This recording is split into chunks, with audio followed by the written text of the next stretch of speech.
Hey guys, for those of you who wanted to buy Chinese stocks but didn't get in and you said, forget it after it ripped really high, now we got the big dip, and these are the opportunities why patient investors usually do well, because you wait for opportunities like this and then you get in, okay?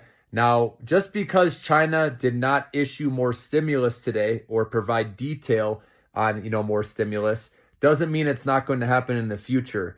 So this is an excellent dip buying opportunity for those patient investors because China could correct for a while, right? It could keep going lower. Nobody knows, right, how low it will go, if it's going to bounce right away.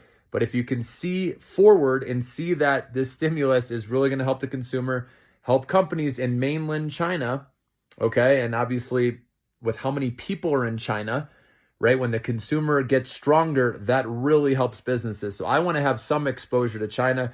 So I'm going to be buying on this dip, guys, into my long-term portfolio, okay? And I'm going to let this recovery story play out. Of course, if you're against China, guys, you don't want to do business there, right? Make money off of that. I totally get it, okay? And you're maybe wondering, oh, when Trump comes in, all these Chinese stocks are going to tank again, right? But just remember, mainland China, right? These companies that just deal with China, not the US, they don't have to deal with those tariffs, right? That Trump's putting in, the 100% tariffs or whatnot, right? And they work with many other countries too. It's not just the US. So I think people get too fearful of Trump thinking, oh, Chinese stocks are done. But mainland China that strictly do business there, okay, there's a lot of good plays that are undervalued. And remember, in the end, that's what investors are looking for. They're looking for value. And when we have a US market that's expensive, we know Warren Buffett's sitting on the sidelines, many people, guys, okay? That's why you're going to see more people like Michael Burry, right, looking towards China. And so I'm going to be doing that too, guys. Again, follow the money.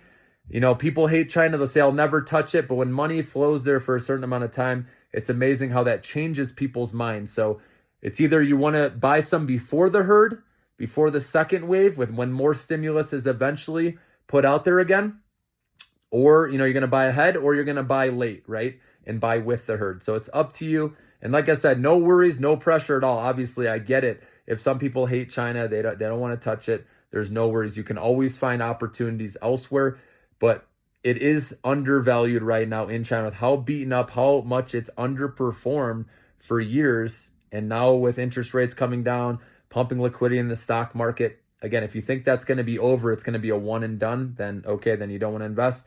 But if you do think they're going to provide more stimulus over time, and the property sector is eventually going to get better, I don't see how it could get much worse at this point, then you want to start buying Chinese stocks now and looking long term.